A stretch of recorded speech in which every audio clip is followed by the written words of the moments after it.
ছড়ানো শুনেছি পড়াশোনা বিজ্ঞানের ঠাকুর মা গো আমায় ছুটি দিতে বল তখন থেকে করে দিতে না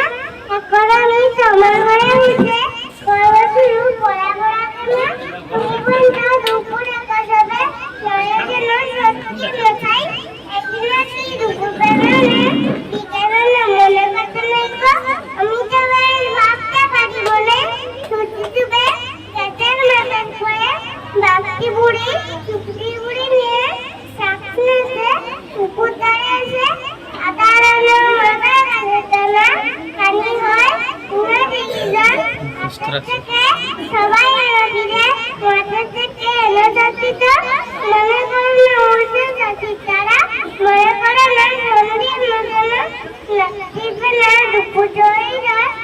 দুপুর বেলা না ডবানো